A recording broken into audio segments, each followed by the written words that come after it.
ममता बनर्जी के राज्य पश्चिम बंगाल में जिस तरीके से महिला डॉक्टर के साथ रेप और हत्या का मामला अब लगातार तूल पकड़ता हुआ जा रहा है, जिसको लेकर लगातार ममता बनर्जी की सरकार को लेकर खड़े हो रहे हैं सवाल। पर इसी बीच देखिए, केंद्रीय मंत्री गिरिराज सिंह ने भी ममता बनर्जी से मांग लिया है इस्तीफा और इसी के साथ हर मुद्दे को लेकर, उत्तर प्रदेश के मुद्दे को लेकर राजनीति और सोशल मीडिया पर 12-12 1-1 बजे ट्वीट और पोस्ट करने वाली प्रियंका वाड्रा और अखिलेश यादव को भी गिरिराज सिंह ने लिया है आड़े हाथ और कहा है कि ये तो टुकड़े टुकड़े गैंग के ही सहारे जिंदा है, यानी कि राजनीति करते हैं। देखिए, दरअसल आपके लिए बता दें कि कलकत्ता यानी कि पश्चिम बंगाल में जिस तरीके से महिला डॉक्टर के साथ दुष्कर्म के बाद उसकी जघन्य हत्या कर दी जाती है, जिस पर ममता बनर्जी और उनकी पूरी सरकार के मंत्री आज जिस तरीके से चुप्पी साधे बैठे हैं,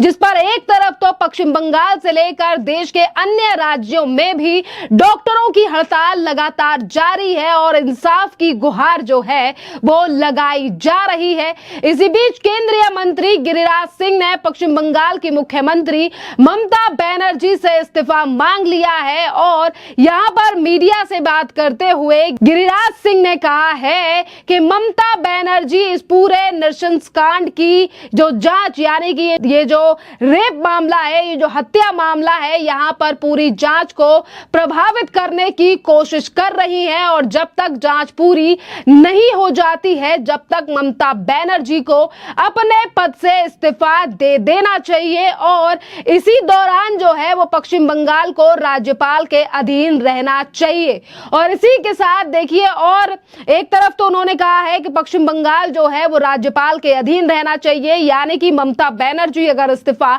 दे दें तो पूरी तरीके से हम कह सकते हैं कि राष्ट्रपति शासन रहे और वहां राज्यपाल का शासन जो है वो आ जाना चाहिए, क्योंकि ममता बनर्जी कहीं ना कहीं इस पूरी जांच को प्रभावित करने की कोशिश कर रही हैं। और वहीं उन्होंने कहा है कि असली अपराधियों को बचाया जा रहा है और केंद्रीय मंत्री ने कहा है कि ये सालों पहले दिल्ली में हुई निर्भया सामूहिक हत्या यानी कि दुष्कर्म की घटना जो है वो फिर एक बार दोहराई गई है पश्चिम बंगाल में और आरोप लगाया है कि जिस घटना में आरोपियों को गिरफ्तार किया गया है वे तो सिर्फ डमी हैं, असली अपराधियों को तो टीएमसी पार्टी और सरकार जो है वो बचाने की कोशिश कर रही है और इसीलिए ममता बनर्जी को लेकर लगातार सवाल खड़े हो रहे हैं। एक तरफ तो ममता बनर्जी को लेकर गिरिराज सिंह ने यह बड़ा हमला किया है, तो वहीं दूसरी तरफ उन्होंने लड़की हूं लड़ सकती हूं और अखिलेश यादव जो हर बार महिलाओं की सेफ्टी को लेकर उत्तर प्रदेश में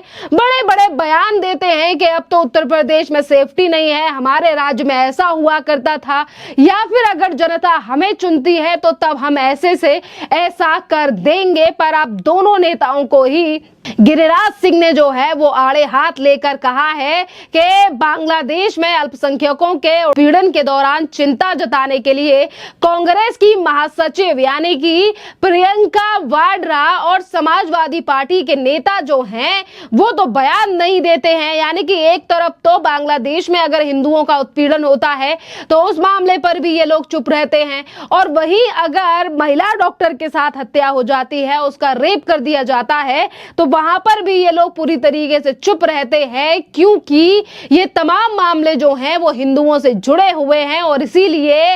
इस पूरे मामले पर यानी कि जो नेता सांसद यानी कि चाहे फिर हम प्रियंका वाड्रा की बात करें या खुद अखिलेश यादव की बात करें, ये तमाम ऐसे नेता हैं जो कि एक छोटे से मामले को लेकर भी सोशल मीडिया पर आए दिन पोस्ट करते रहते हैं। पर इस पर भी गिरिराज सिंह ने कहा है कि इन लोगों को इंटरनेट और मीडिया पर अपनी प्रतिक्रिया देने में इसीलिए जो है वो कई सप्ताह लग गए, क्योंकि ये जो मामला है ये हिंदुओं से जुड़ा हुआ है। कांग्रेस और समाजवादी पार्टी को टुकड़े टुकड़े गैंग भी जो है वो गिरिराज सिंह ने कह दिया है कि ये गिरोह तो सिर्फ हमेशा रोहिंग्या और यानी कि टुकड़े टुकड़े गैंग और जो तमाम विपक्ष है ये तो सिर्फ और सिर्फ रोहिंग्याओं को लेकर ही चिंतित दिखता है, बाकी और चीजों से इन लोगों को कोई भी लेना देना नहीं है। देखिए, आपके लिए बता दें कि आज देश में कई ऐसे मुद्दे हैं जिसको लेकर विपक्ष एक तरफ मोदी सरकार को घेरने का प्रयास करता है, पर वहीं दूसरी तरफ चाहे फिर वो अयोध्या का मामला हो जहां 12 साल की बच्ची से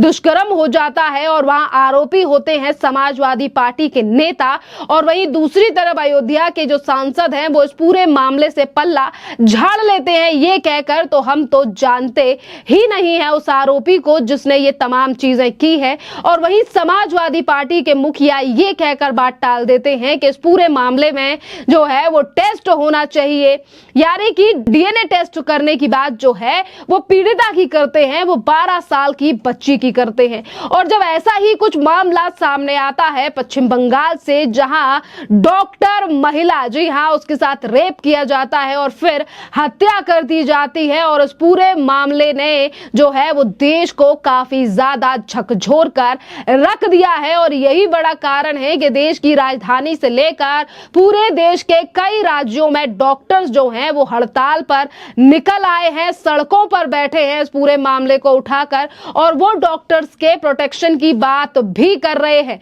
और आपके लिए बता दें कि ममता बनर्जी जो कि इंडी गठबंधन की एक बड़ी नेता है और जानी मानी नेता है, और जब ममता बनर्जी के राज्य में इस तरीके की घटना सामने आई है तो ना ही तो ममता बनर्जी और ना ही तो उनके नेता इस पूरे मामले को लेकर कुछ संज्ञान लेते हुए दिखाई दे रहे हैं, और ना ही तो बयानबाजी की जा रही है। और इसी पूरे मामले पर राहुल गांधी से लेकर तमाम नेता जो हैं वो भी चुप्पी साध कर बैठे हैं, और राहुल गांधी को लेकर सवाल उठना इसीलिए भी लाजमी है क्योंकि यही राहुल गांधी अभी महिलाओं की सुरक्षा और महिलाओं के मामले को लेकर पिछले ही दिनों मणिपुर का दौरा भी कर आए हैं, और जब इससे भी ज्यादा बदतर हालात इंडिया अलायंस की जहां पर सरकारें हैं वहां पर इस तरीके की घटनाएं सामने आती हैं तो पूरा का पूरा इंडिया अलायंस जो है वो सोशल मीडिया से लेकर मीडिया में चुप्पी साधे रखता है। पर देखिए फिलहाल इस पूरे मामले की अपडेट यह है कि कलकत्ता हाईकोर्ट के ऑर्डर के बाद इस पूरे मामले में अब सीबीआई की एंट्री हो चुकी है, और पिछले ही दिनों कलकत्ता हाईकोर्ट ने भी फटकार लगाई थी राज्य की पुलिस को कि 5 से 6 दिन बीत जाने के बावजूद भी कार्रवाई जो है वो काफी ज्यादा स्लो है। राज्य की पुलिस और वक्ताओं ने चाहा कि यह मामला सीबीआई के पास ट्रांसफर ना हो, पर यह मामला अब सीबीआई के पास आ चुका है, और सीबीआई अब पश्चिम बंगाल में जाकर जांच करेगी और मामले को रिक्रिएट भी करेगी, जिस पर अब ये अंदेशा जताया जा रहा है कि सीबीआई अब पुख्ता सबूत लेकर कोर्ट जाएगी, क्योंकि कोर्ट ने भी ये कह दिया है कि मामला दिन प्रतिदिन बढ़ता जा रहा है, और इसीलिए सीबीआई जल्दी से इस पूरे मामले में जांच करे और जो आरोपी हैं उनको भी सामने लेकर आए। राहुल गांधी की जुबान बंद हो जाती है जब कलकत्ता में हमारी बेटी डॉक्टर के साथ सरकारी बलात्कार होता है, सरकार के संरक्षण में होता है। ममता बनर्जी को चाहिए जब तक जांच हो रहा है इस्तीफा कर देनी चाहिए ममता बनर्जी को। अगर उसमें थोड़ी सी भी नैतिकता है तो इस्तीफा कर देनी चाहिए। सरकार के सह पे ये सारे कांड होते रहते हैं, इसलिए बंगाल अब दरिंदों की सरकार हो गई है। फिलहाल आपके लिए बता दें कि इसमें मुख्य आरोपी जो बताया जा रहा है उसकी गिरफ्तारी हो चुकी है, और 25 से 26 लोगों का बयान भी दर्ज किया जा चुका है राज्य की पुलिस के द्वारा, और ये तमाम डिटेल जो है वो राज्य की पुलिस अब सीबीआई को ट्रांसफर करेगी। खैर, इस पूरे मामले पर आपकी जो भी राय हो आप हमें कमेंट कर जरूर बताइए। धन्यवाद।